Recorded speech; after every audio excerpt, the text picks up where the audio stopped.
ঘুম যদি মৌত না হইতো তাহলে ঘুমের থেকে উঠার দোয়া এটা হইতো না কোনোদিন।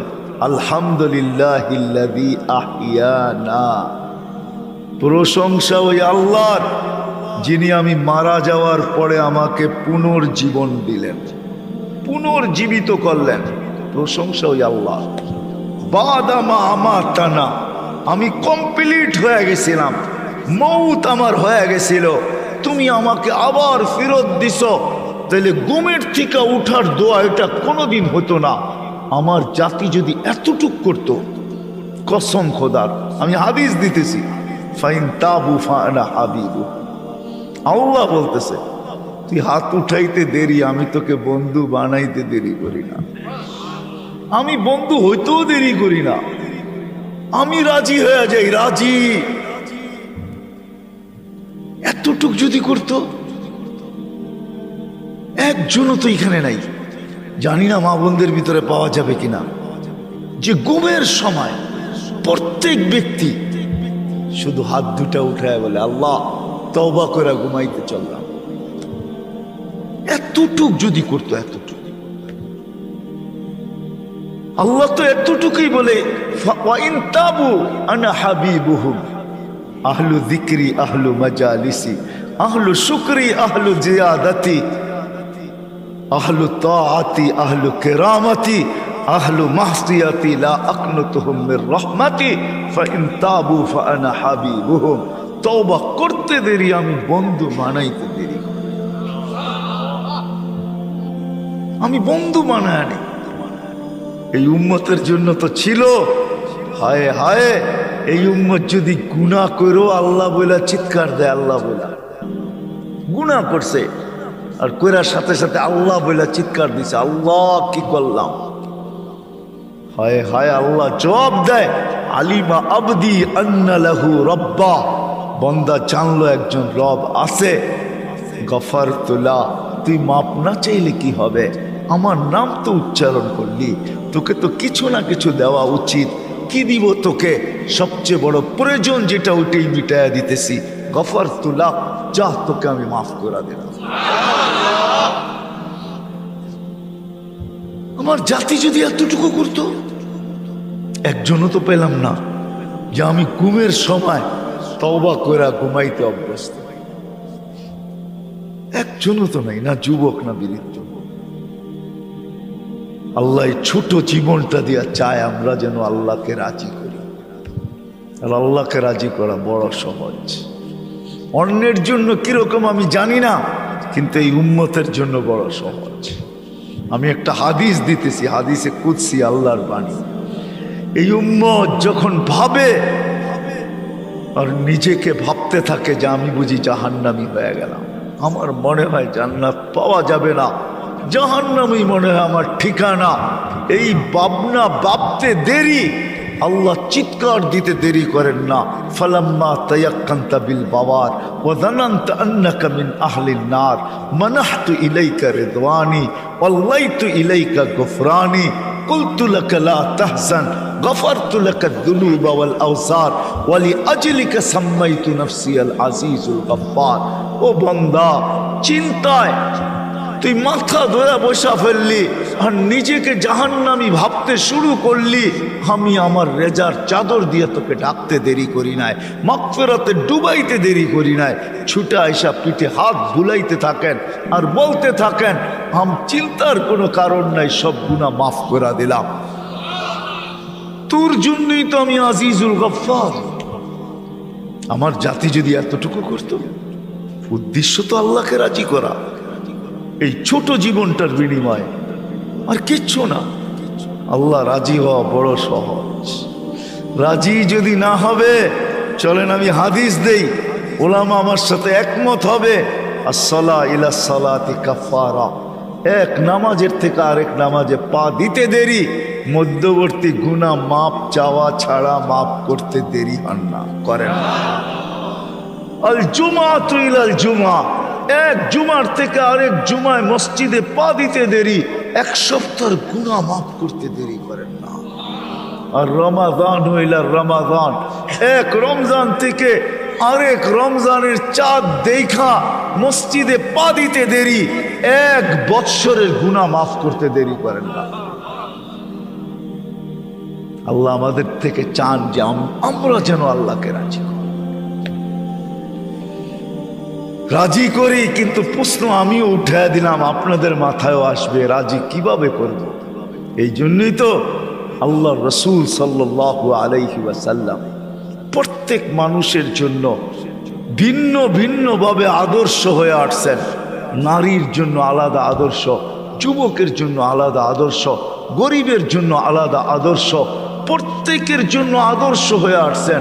আর প্রত্যেককে দেখাইছেন আল্লাহ কিভাবে রাজি করবে, আল্লাহকে কিভাবে রাজি করবে, আল্লাহ কিভাবে রাজি হবে। সবাইকে দেখাইছেন, রাস্তা দেখাইছেন যে আল্লাহ কিভাবে রাজি হবে। আর আল্লাহ যখন রাজি হয় না, ও মেরে দোস্ত সত্য, আজকে আমাদের কাছে সব আছে, সব আছে। যদিও নামটা চেঞ্জ হয় নাই, বালুর চর বলবে, মানুষ ভাববে এখানে খালি বালু আর বালু, মানুষ হবে না এখানে, ঠিক না? মনে হয় রাগ হয়ে গেলেন? জায়গার নাম কি? বালুচর না? মানুষ কি ভাববে?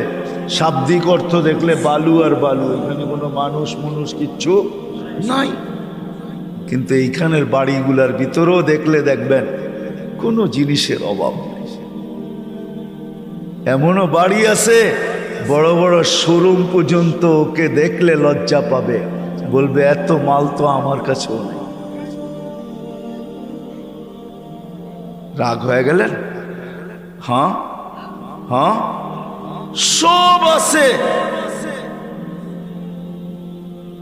সব আছে, কিন্তু আল্লাহকে রাজি করতে পারি না বিদায় আমাদের কারো জীবনে সুখ নাই, শান্তি নাই, সুখ নাই। যার আছে সেও সুখী না, যার ঘরে নাই সেও সুখী না। যার ঘরে কিছু নাই সে তো সুখী না বুঝে আসে, সে পাওয়ার জন্য সুখী না, পাওয়ার জন্য ছুটতেছে। যার ঘরে আছে সেও সুখী না। কেউ আমাদের সমাজে সুখী না। কারণ কি জানেন? না কোনো ব্যক্তি সুখী, না কোনো সম্পর্ক সুখী, না কোনো ঘর সুখী, না কোনো ফ্যামিলি সুখী, না কোনো পরিবার সুখী। আমরা কেউ সুখী না। কারণ কি? কেন সুখী না? কোনো ব্যক্তিও সুখী না। কেউ বলতে পারবে না আই এম হ্যাপি, আমি সুখী। হ্যাঁ, হ্যাপি শুধু কেকে লেখা আছে, কেক হ্যাপি আমি মানি, কেকে লেখা আছে হ্যাপি, ঠিক না? কেকটাই শুধু হ্যাপি। আমরা হ্যাপি না, আমরা সুখী না। কোনো ব্যক্তি সুখী না, কোনো সম্পর্ক সুখী না। বলুক এখানের কোনো যুবক হাত উঠায়া যে আমি মা বাবা নিয়ে সুখী, সত্য করে বলুক। সেও ভাবে আমার মা বাবা যদি এরা না হইয়া অমুক অমুক হইতো বড় ভালো। সে তার মা বাবা নিয়ে সুখী না। আমরা কোনো সম্পর্ক নিয়ে সুখী না। কেন? অথচ সাহাবায়ে কেরাম তো এক কাপড়ে সুখী ছিলেন। মাসের পর মাস চুলা জ্বলে নাই, তারপরে সুখী। মাসের পর মাস চুলা জ্বলে নাই, তারপরে সুখী। এক কাপড়ে সুখী, কিছু নাই ঘরে, তারপর সন্তান মা বাবা নিয়ে সুখী, পাই নিয়ে সুখী। সম্পর্ক বলতে যা বোঝা যায়, সবাই সবাইকে নিয়ে সুখী। কোথাও দুঃখ ছিল না, দুঃখী জিনিস জানতেনই না। কেন? ওইখানে আল্লাহকে রাজি করাই সবার জীবনের উদ্দেশ্য ছিল। আজকে আল্লাহ পাওয়া আমাদের জীবনের উদ্দেশ্য না, যেটা আমাদের এই ছোট জীবনের দ্বারা আল্লাহ চান। আল্লাহ রাজি করা আমাদের উদ্দেশ্য না, আল্লাহ পাওয়া আমাদের উদ্দেশ্য না। আমাদের শুধু এই 60-70 বছরের জীবনটা করা উদ্দেশ্য, কাটানো উদ্দেশ্য, এটাকেই গুছানো উদ্দেশ্য। এই জন্য আমার কথা শুরু এখান থেকে। আল্লাহ করুক, বুঝে আসুক আমাদের এই ছোট জীবনটা দিয়া। আল্লাহ আমাদের কাছ থেকে চান আমরা যেন আল্লাহকে রাজি করি। গরিব যেন দারিদ্রতার ভিতরে রাজি করেন, নারী যেন নারীত্বের ভিতরে পুরুষ যেমন পুরুষত্বের ভিতরে, যুবক যেন যৌবনের ভিতরে। চলেন একটা একটা করে দেখি আল্লাহ কি দিবে। যুবক যদি যৌবন অবস্থায় আল্লাহকে রাজি করলো, কসম খোদার, আল্লাহ ওই যুবককে দেখেন আর ফেরেশতাদেরকে দেখায়া বলেন, হাদা আবদি হাক্কা, এই যুবক আমার পারফেক্ট বান্দা, ইন্নি উবাহি বিহিল মালাইকা। ও যুবক, ও ফেরেশতা, তোমাদের উপর আমি এই যুবককে নিয়ে গর্ব করি, গৌরব করি। কি দিবেন এই যুবককে আপনি? কি দিবেন? শুধু এইখানেই শেষ না। আল্লাহ বলে, যুবক, তোর জন্য আরশের নিচের ছায়া অপেক্ষা করতেছেন। সাবআতু ইয়াযিল্লুহুমুল্লাহু তাহতা যিল্লি, তোর জন্য জান্নাত অপেক্ষা করতেছে।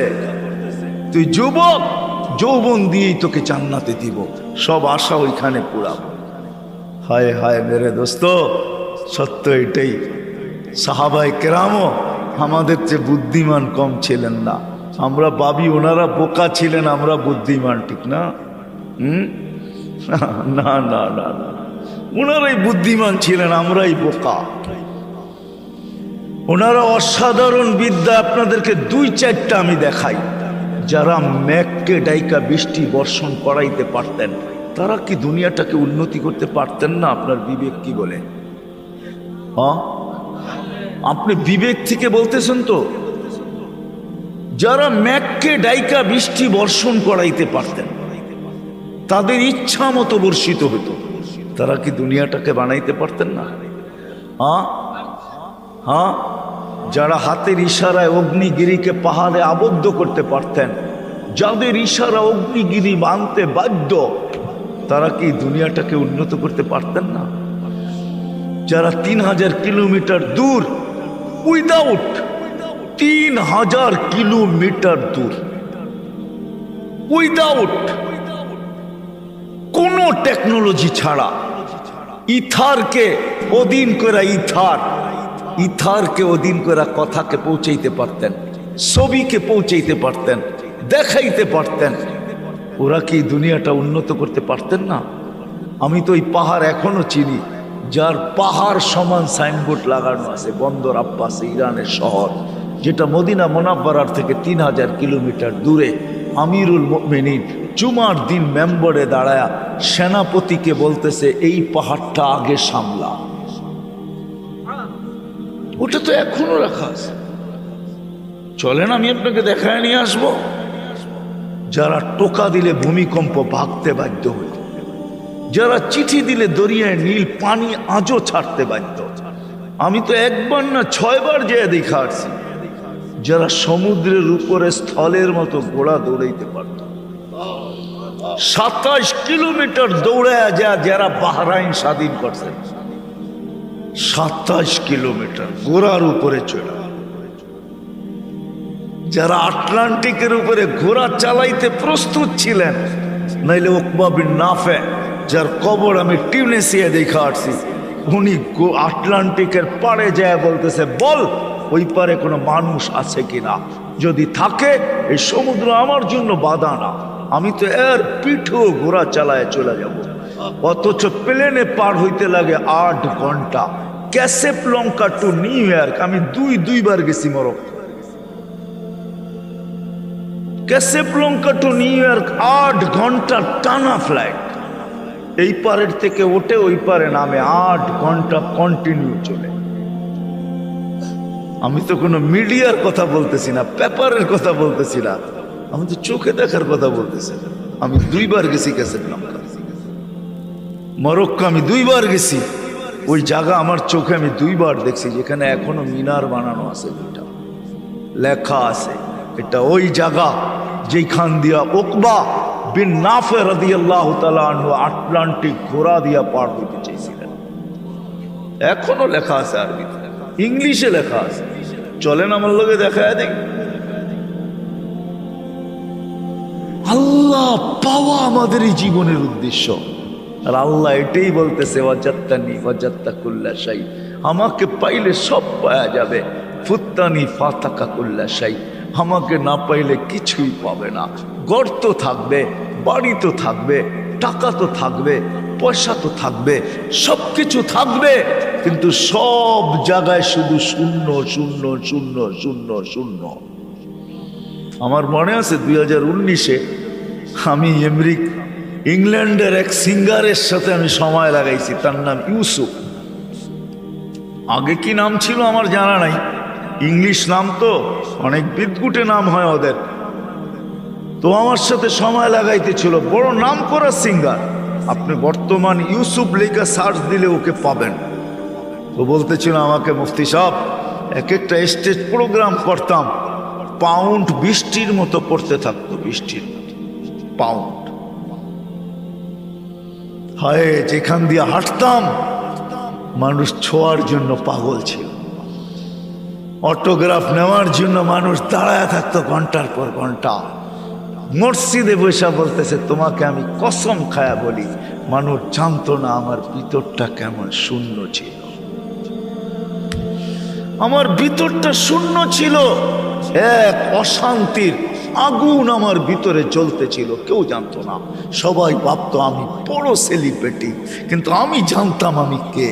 কিন্তু যেদিন কলেমা পড়ছি, আমার শূন্যতাটা দূর হয়ে গেছে, ভিতরের আগুনের পাহাড়টা যেন কে নিভায়া দিছে। আজকে আমি মসজিদের পার্টিতে যেই মজা পাই, ওই মজা আমার সেলিব্রিটি থাকা অবস্থায় ছিল। আমি তো দুনিয়া ঘুরে আপনাদেরকে বুঝাইতে চাই। আপনি এখনো সার্চ দিলে পাবেন সে বেঁচে আছে। আমি এরকম হাজারো সেলিব্রিটি চিনি দুনিয়াতে। আল্লাহ আমাকে ঘুরায়, চিনি আমি, স্বীকার করে আমার কাছে। এই জন্যই আপনাদের পায়ে ধরতেছি, আল্লাহকে রাজি। আল্লাহর ওয়াদা, ওয়াজাত্তানি ওয়াজাত্তা কুল্লা শাই। শুধু আখেরাত না, দুনিয়া তোকে পাওয়ায় দিব। এই জন্য তো বললাম, এক কাপড়ে সুখী। স্বামী স্ত্রীর গালে, স্ত্রী স্বামীর গালে চিমটি কাটতেছে আর হাসতেছে আর বলতেছে, আমি কিন্তু জান্নাতি, ফুর্তি জান্নাতে। স্বামী বলতেছে, কি করে তুই জান্নাতি? আমি সবর করতেছি। আল্লাহ রসুলের ওয়াদা, সবরের বদলা জান্নাত। আমি তোমার কাছে কোনো অভিযোগও রাখি নাই, চাহিদাও রাখি নাই। আমি চাহিদাও রাখবো না, অভিযোগও করব না। আমি ঠাইনা নিছি, সবর করব, 60-70 বৎসরিত করব। কোনো দিন তোমার কাছে চাহিদা রাখি নাই। যতদিন বেঁচে থাকবো আর চাহিদা রাখবো না, পাওয়ার জন্য কোনো চাহিদা রাখবো না, না পাবো কোনো অভিযোগ করব না, সবর করব। আমি জান্নাত পাইতে চাই, ফুর্তি চিরদিন ওইখানে করব। তো স্বামী স্ত্রীর গালে চিমটে কেটে কয়, পাগলি আমিও জান্নাতি। কি কইরা? তুই জানিস না, তোর মতো স্ত্রী পায়া ডেলি আমি শতবার শুকরিয়া আদায় করি, শুকরিয়ার বদলাও আমার মালিক বলছে জান্নাত। দুইজনে ফুর্তি জান্নাতে করব একসাথে, এক কাপড়ে সুখী, এক কাপড়ে সুখী, এক কাপড়ে সুখী। সন্তান ওই পর্যন্ত ঘুমায় না যতক্ষণ পর্যন্ত মা বাবার পাও টিপা না ঘুম পড়ায়, ততক্ষণ পর্যন্ত সন্তান ঘুমায় না। মাঝে মাঝে, আরে সাধারণ সন্তান তো সাধারণ সন্তান, সাফির মতো সন্তান রহমতুল্লাহ আলাই মাকে পাও টিপা টিপা ঘুম পড়াইতেছেন, আর মাঝে মাঝে তালুটা উঠায়া চুমা দিতেছেন। মা কাইপা উঠতেছে, বেটা কি করিস?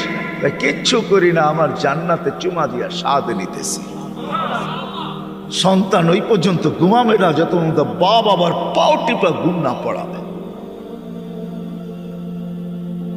সত্য এটাই, এটার নামই সুখ, এটার নামই সুখ। সুখ এটার নামে, সব সম্পর্কে সুখ। হায় হায় হায়, সব অবস্থায় সুখ। আল্লাহ বলে, ওয়াজাত্তানি ওয়াজাত্তা কুল্লা শাই। আমাকে রাজি করে দেখ না, সব তোর বানায় দিব। তাহলে বলবেন, সাহাবা এত গরিব কেন জীবন কাটাইলো? ওদেরকে দিতে চাইছেন আল্লাহ, ওনারা নিতে চান নাই। ওনারা বলছে 60-70 বছরের জন্য নিয়ে আর লাভটা কি? আপনারাও তো মাঝে মাঝে বলেন যে এয়ারপোর্টে বিরিয়ানি নিয়ে কি লাভ, কতক্ষণ আর বসে থাকবো? সামান্য কিছু দিয়া দাও, প্লেনে উঠা তারপরে যা মিলবে তা খাবে। ওইখানে তোর বড় টিফিনকারী কালিয়া কুত্তা নিয়ে যান না, যান। চেয়ারম্যান সাহেব গেলেও যেতে পারে, ঠিক না? চেয়ারম্যান মানুষ, কি বলেন, ঠিক না? হ্যাঁ, ওনারা ভাবতেন দুনিয়া 60-70 বৎসর থাকবো, এখানে পাইলেই কি না পাইলেই কি। আমরা তো ভাবি দুনিয়ায় না পাইলে আর পাবো তো পাবো কোথায়, ঠিক না? এই জন্য আমাদের যুবকরা সারা রাত্র নেটের ভিতরে বাবা কত কষ্ট করে পয়সা অর্জন করে। আমি তো 19 তারিখে আসছি মালয়েশিয়ার থেকে। আমি তো সারাটা বৎসরের লম্বা সময় আমার প্রবাসীদেরকে দেখতে দেখতে চলে যায়। ওদের সাথে আমার বড় ইয়ারি, বড় দোস্তি, ওদের বড় কান্না আমার এখানে রাখা আছে। আমিও কাঁদি মাঝে মাঝে, ওদের কষ্ট দেখলে আমার চোখে কান্না আসে। হয় এত কষ্ট করে টাকা পাঠায়, পরিশ্রম করে, কিন্তু দেখবেন যুবকদেরকে বাপের টাকা দিয়ে সারা রাত্র নেট চালায়। আমি তো সব জায়গায় বলি 23 সাল বলে দুর্ভিক্ষের সাল, বৎসর 23 দুর্ভিক্ষের বৎসর।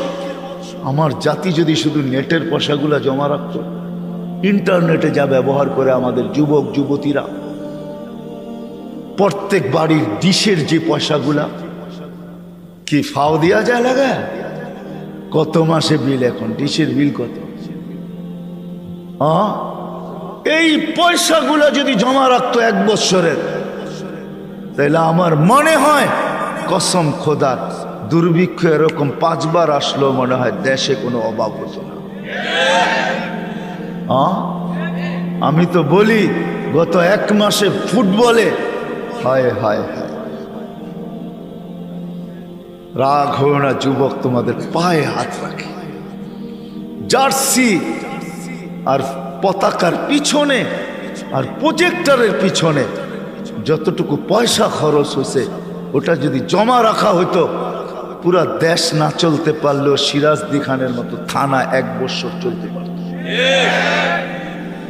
না? পারতো না।